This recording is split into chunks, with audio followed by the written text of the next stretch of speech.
প্রিয় দর্শক, ঢাকা বিশ্ববিদ্যালয়ের হলগুলোতে যে ছাত্র রাজনীতি নিষিদ্ধ করা হয়েছিল 2024 সালের 17 জুলাই, সেই পরিপত্র অনুযায়ী বা সেই আইন অনুযায়ী সেই ছাত্র রাজনীতি নিষিদ্ধের ঘোষণা বহাল থাকবে, তেমনটি এই ঘোষণা দিয়ে ইতিমধ্যে ঘোষণা দিয়ে গিয়েছেন ঢাকা বিশ্ববিদ্যালয়ের মাননীয় উপাচার্য।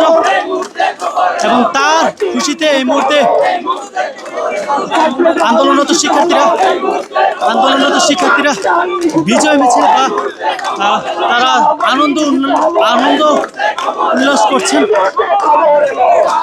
যুক্তরাষ্ট্রের 1 নম্বর জিম চেইন গোল্ড জিম এখন আবারও বাংলাদেশে। বসুন্ধরা আবাসিক এলাকা ও বসুন্ধরা সিটি শপিং মলে।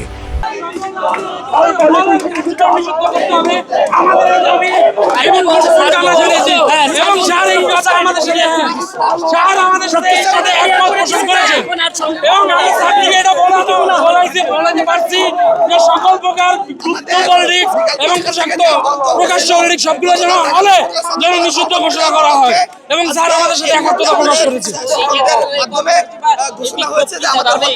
আগামীকালকে প্রভু স্যারদের সাথে মিটিং আছে সবগুলো হলের, এবং মিটিং এর পরে তাদের যে সিদ্ধান্ত আসবে সেই আলোকে আমাদের এই কর্মসূচি পরবর্তী কর্মসূচি স্থাপন করা না। এটা 2024 সালের 17 জুলাই আওয়ামী লীগকে হল থেকে বিতাড়িত ছাত্রলীগকে বিতাড়িত করার সময়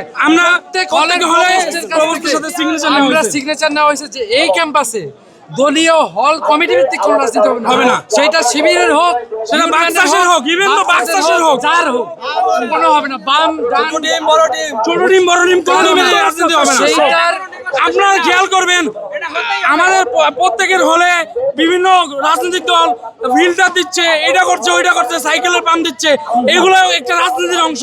এগুলো হলে রাজনীতি ফিরিয়ে আনে। এইগুলো স্বৈরাচার প্রতিষ্ঠার একটা প্রথম ধাপ।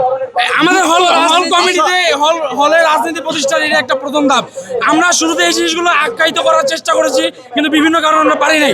কিন্তু আজকে প্রকাশ্যে যখন ছাত্রদল কমিটি দেয় তখন আমাদেরকে মনে হয়েছে যে আবারও বিশ্ববিদ্যালয়ের হলগুলোতে এরকম ফ্যাসিবাদী ছাত্র সংগঠন গণরুম গেস্ট রুম চালু হইতে পারে। এই কারণে আমরা আজকে সকল ঢাকা বিশ্ববিদ্যালয়ের সকল শিক্ষার্থী, বিভিন্ন রাজনৈতিক দলের শিক্ষার্থীরাও এসেছে যেন হলে এবং প্রকাশ্যে এবং গুপ্তে কোনো যেন হলে কোনো যেন ছাত্র রাজনীতি এবং একাডেমিক এরিয়া যেন কোনো প্রকার দলীয় ছাত্র রাজনীতি না থাকে। এবং আগামীকালকে বিভিন্ন হলের সবগুলো হলের প্রভোস্টের সাথে উপাচার্য মহোদয় বৈঠক করবে এবং এখানে আমাদের সিদ্ধান্ত জানে, এবং আমাদের সিদ্ধান্তের এগেইনস্টে যদি যায় আমরা ঢাকা বিশ্ববিদ্যালয়ের সকল স্তরের শিক্ষার্থীগুলো আবার আমরা রাজপথে নেমে আসবো।